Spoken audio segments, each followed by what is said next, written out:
Hello friends, welcome to Vijayanand channel. నా పేరు విజయలక్ష్మి గన్నవరపు. ఈరోజు మనం important features of English language అనేది డిస్కస్ చేసుకుందాం. ఇందులో 14 ఫీచర్స్ మనం తీసుకుంటున్నాము. ఈ 14 ఫీచర్స్ కూడా ఒక ఎపిసోడ్లో అవ్వవు, ఒక 4-5 సెషన్స్లో డిస్కస్ చేయడం జరుగుతుంది. ముందుగా ఆ లిస్ట్ ఏంటో, అసలు ఫీచర్స్ ఏంటో మనం చూద్దాం. ఫస్ట్ ఆఫ్ ఆల్ ఏంటంటే adaptability. That is the first feature, adaptability. ఈ అడాప్టబిలిటీ అంటే అది ఏంటనేది మనం ఇంకా ముందు డీటెయిల్స్లోకి వెళ్దాం. అడాప్టబిలిటీ అంటే ఏం లేదు, స్వీకరించడం, రిసీవ్ చేసుకోవడం అన్నమాట. That is adaptability. Then fixed word order. ఖచ్చితంగా సబ్జెక్ట్, వెర్బ్, ఆబ్జెక్ట్ ప్యాటర్న్లో వర్డ్ ఆర్డర్ అనేది ఉంటుంది. Next third one, no markings on letters. ఏ లెటర్ ఎలా ప్రొనౌన్స్ చేయాలనే మార్కింగ్ అనేది ఇంగ్లీష్ లాంగ్వేజ్లో ఉండదు, వేరాస్ మన భాషలో ఉంటుంది. అది నేను తర్వాత చెప్తాను. ఫోర్త్ది, వీక్ ఇన్ఫ్లెక్షన్స్. చిన్న మార్పులతో సింగులర్ ప్లూరల్ అవుతుంది, ప్రెజెంట్ పాస్ట్ అవుతుంది, పాస్ట్ పార్టిసిపల్ కూడా అవుతూ ఉంటుంది. అలాగే కాంప్లెక్స్ ప్రొనౌన్సియేషన్. ఇది చాలా టఫ్ అని ఫీల్ అవుతుంటారు, బట్ తెలుసుకుంటే ఇట్ బికమ్ సో ఈజీ. ఈ ప్రొనౌన్సియేషన్ ప్రొసీజర్ అనేది ఎలా ఉంటుంది అనేది చాలా పెద్ద సబ్జెక్టు, బట్ ఇన్ బ్రీఫ్ మనం తర్వాత డీటెయిల్గా డిస్కస్ చేద్దాం. డీటెయిల్గా దీని మీద ఖచ్చితంగా ఒక 2-3 సెషన్స్ అయితే తీసుకుంటాము. Next global status. ఇంగ్లీష్ లాంగ్వేజ్కి ఉన్న స్టేటస్ ఏంటి, ఇంటర్నేషనల్ స్టేటస్. ఇంట్రడక్షన్ మనం చెప్పుకున్నాం, ఆ స్టేటస్ గురించి డిస్కస్ చేస్తాము. దెన్ డ్యూయల్ ప్యాటర్న్స్, అంటే meaningless sounds will combine to form meaningful words అనేది దీని ఫీచర్. నెక్స్ట్ ఇంటోనేషన్, అంటే స్ట్రెస్, పిచ్ వేరియేషన్తో లాంగ్వేజ్, స్పోకెన్ లాంగ్వేజ్లో ఎక్కువగా ఎలాగా how people can convey their feelings, their moods etcetera, that can be discussed in detail. Then phrasal verbs. ఇందులో ఎన్ని రకాల ఫ్రేజల్ వెర్బ్స్ ఉంటాయి, వాటి ఫంక్షన్స్ ఏంటి, ఏ విధంగా మనం వాటిని యూజ్ చేస్తాం డిఫరెంట్ కాంటెక్స్లో విత్ డిఫరెంట్ మీనింగ్స్ అనేది డిస్కస్ చేస్తాం.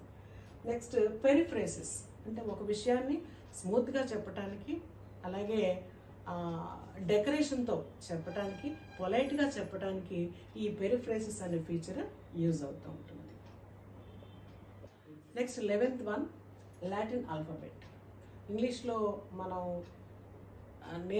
నేర్పించే వాడే ఆల్ఫాబెట్లో 26 లెటర్స్ ఉంటాయి. ఇదంతా కూడా లాటిన్ లాంగ్వేజ్ నుంచి తీసుకోవడం జరిగింది, which is the shortest one and the easiest one. Then figurative language. మన తెలుగులో అలంకారాలు ఎలాగైతే ఉంటాయో అదేవిధంగా ఇంగ్లీష్లో కూడా ఫిగర్స్ ఆఫ్ స్పీచ్ ఉంటాయి. ఈ ఫిగర్స్ ఆఫ్ స్పీచ్ అన్నీ కూడా ఎన్ని రకాలు ఉంటాయి అనేది ఈ సెషన్లో చెప్పడం జరుగుతుంది. అలాగే కమింగ్ సెషన్స్లో దాని మీద సెపరేట్, అంటే ఇన్ డీటెయిల్గా విత్ ఆల్ ఎగ్జాంపుల్స్ చెప్పడం అయితే జరుగుతుంటుంది. Next articles. మనకున్న ఇంగ్లీష్లో ఆర్టికల్స్ 3 ఆ మూడే కానీ దాని యూసేజ్ మీద చాలా వరకు తెలుసుకోవాల్సిన అవసరం ఉన్నది. సో అవి కూడా మనం తెలుసుకుంటాము. Last one, spelling and sound. ఇంగ్లీష్లో స్పెల్లింగ్కి, వాటి నుంచి వచ్చే సౌండ్కి బేస్ చేసుకుని హోమోఫోన్స్ అని, హోమోగ్రాఫ్స్ అని, హోమోనిమ్స్ అని, సైలెంట్ లెటర్ ఉన్న వర్డ్స్ అని, ఇలా డిఫరెంట్ కేటగిరీస్ ఆఫ్ వొకాబులరీ అందులో డెవలప్ అయింది. అవి ఏంటి, ఎలాగా, ఎగ్జాంపుల్స్ ఏంటి అనేది కంప్లీట్గా మనం ఈ సెషన్స్లో మనం తెలుసుకుంటాం. Keep watching all of you. Hello friends, మనం English features, language features discuss చేసుకునేటప్పుడు చాలా మనం ఓవరాల్గా 14 పాయింట్స్ మనం డిస్కస్ చేస్తాము ప్రతిరోజు కూడా.